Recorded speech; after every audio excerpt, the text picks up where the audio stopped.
part of my gallbladder surgery that happened to me. I had done a video about this on YouTube before to discuss everything that I went through. But the more I thought about what happened, the more I wanted to make a separate video about a near-death experience that I had. Because there's so much about what I saw and what I experienced. It could not have been an illusion or a hallucination. I'll take you back in this subject about the story where I'm in the triage area of the operating theater, which is basically you're in the last area before you go into surgery, and they put a little grayish green cap on your head, and they begin giving you a mild sedative that calms you down, because my heartbeat was about 114 over something, I can't remember, but the nurses were in there, and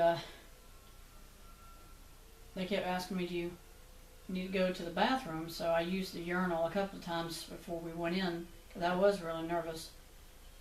And by that point they had put they put the anesthesia hose in my nose, and that was basically I call it mild because it only just helped me calm down. It didn't really put me out. It didn't make me sleepy. And then that's when they left me to have this party they were having for somebody who was leaving the hospital. I think it was an intern. But that was at least a half an hour or more. I was in triage while they were out there partying with this person, talking to them, laughing, and everything else. And then just before I went into the operating room, the anesthesiologist came in. She was wanting to tell me that she was going to be responsible for my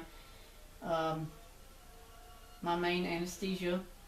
Asked me questions to have any kind of allergic reactions. And then I started to ask her questions about what would happen if I had a reaction to the anesthesia they were giving me.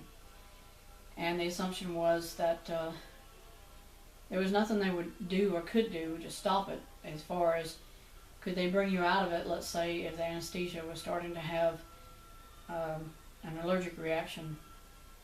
They just said simply, if it did, you would have them giving you cardiac arrest procedures like CPR. In other words, there's nothing they do except trying to revive you after it happened. But they wouldn't take any procedure or cautions of saying, he's reacting to it, doctor, let's turn off the anesthesia or try something else. They wouldn't do that. So anyway, after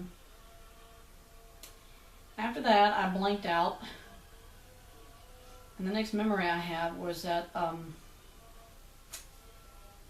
I had the view of them putting my bed next to the operating table, and I'm seeing this as though I'm standing, and I'm looking at myself, and I'm looking at the nurses who are standing on each side of me, and because they all picked me up, if not it was the nurses and the doctor or whoever else was in the operating theater, 3 of them on each side picked me up and moved me over to the table, the operating table. It was a totally metallic metal table, and as far as I can remember, there was nothing on the table.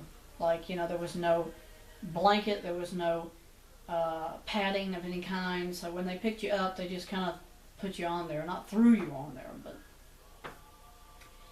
so I remember seeing that very clearly. And at this point in time, they hadn't put me on anesthesia because you have to be hooked up to the hose, you have to be hooked up to all of the respiratory apparatus things that basically shut your body down, and then it breathes for you. It's like a respirator. But you see, they hadn't done that yet. And I saw this from the perceptive viewpoint that I was watching it at the foot of the operating table, looking at myself, and seeing the nurses take me from the bed that they brought me down from my room in, or on, picked me up with the blankets, lifted me up, put me back down on the table. And after that, I blanked out again. I didn't remember anything else. I still don't remember anything else. The next thing I remember was I woke up still in the operating room. I was back in my bed again, and the nurses were talking to the doctor who did the surgery, and he was telling them, go ahead and disconnect everything and take him back up to his room. Everything's finished. And then I started to ask questions. I said, Doctor, how did the operation, have y'all started yet? And he said, it's over with. We're finished. He said everything went well, had no problems at all. And the assumption I have is that if I saw myself, I'm standing there seeing myself being put on that table, I had to have stopped breathing, because there's no way that I could have had an out-of-body experience unless something happened to me. And then once they got me on the respirator, maybe they were able to get me breathing again. That's the only thing I can figure what happened to me. Because he didn't admit anything had happened. Why would he say anything anyway? He'd be liable. He'd be under a lawsuit, right? Hey, a patient died on your operating table and y'all were able to revive me, but you didn't say anything. But the doctor that was supposed to do the surgery was Dr. Frank Powell at Newnan Piedmont.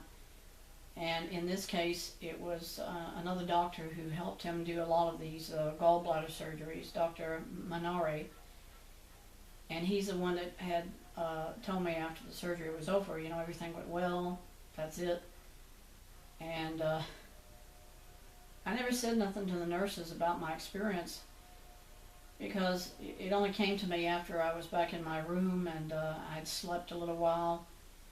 And then the things started to come to my mind of what I saw when I was still in triage, or after I left triage. But it's an ironic thing that it was such a very short experience of seeing myself being put on the operating table.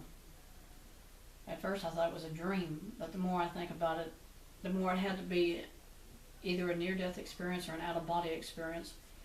And I've never had those before. Never. I was not on any kind of real heavy medicine when I was still when I was in my room. They had me on sodium chloride because I couldn't eat nothing for the whole week. They said, we cannot take a gallbladder out until your pancreas is, the inflammation's gone. So then, as soon as the elevation of my pancreas went down, that's when they did the surgery. Now, they were giving me different kinds of other IVs, although I don't know what they were, but every time I saw the bag it said sodium chloride. And then a couple of times they gave me some pain medicine. And I admit it was morphine, but I never had any kind of hallucinations in the hospital, in the room, anywhere. Never had any kind of bizarre type of hallucinations at all. And they were giving me morphine after the first day that I was admitted, because I was really, really hurting. I had a 13,000 enzyme reading on my pancreas when I got to the hospital. And my liver enzymes, I don't even know what they were. They were really, really high. They said, we'd never seen anybody with these kinds of readings in the hospital. And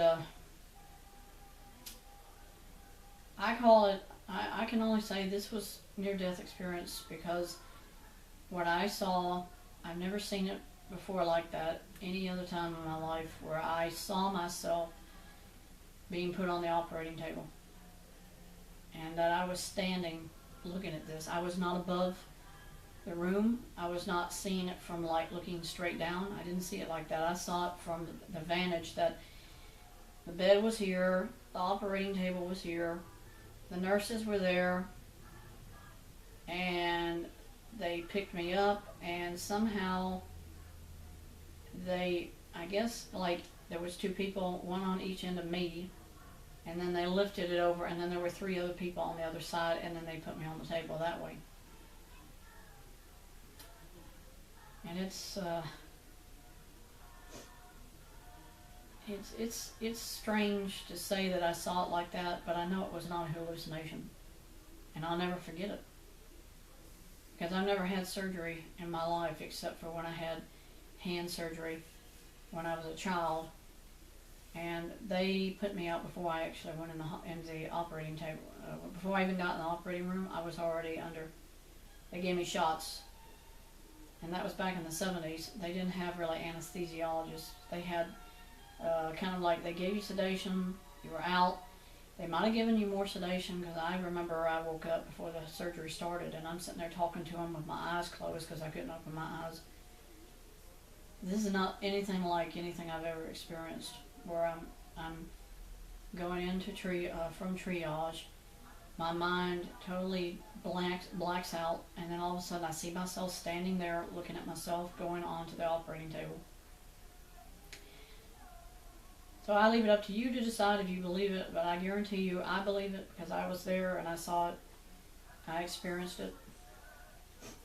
Do I think that maybe my heart stopped beating? Probably, yeah. They could have given me so much sedation because I was breathing that stuff for half an hour in the triage before they took me into the operating room. You know, they were in there partying and everything else, and I'm sitting here, I'm hearing my heart beating, bump, bump, bump, bump, bump, bump, bump. And they had already given me the anesthesia, at least the calming type. I think it was too much, to be honest with you. And then all of a sudden, my heart stopped beating, or something happened to me. And by the time I got to the operating table, they put me over there. They hooked me back up, found out, oh my gosh, there's no heartbeat, or something happened like that. And then they put me on the respirator, just like that. They didn't even probably start the anesthesia. They put me on the respirator. They got my heart beating. They got my systems under their control, and then they probably gave me the anesthesia. That's what I think happened. And that's why I never had another experience after that. The next thing I remember was I woke up and they were finished. And I was back in the bed. So that's it. That was my experience.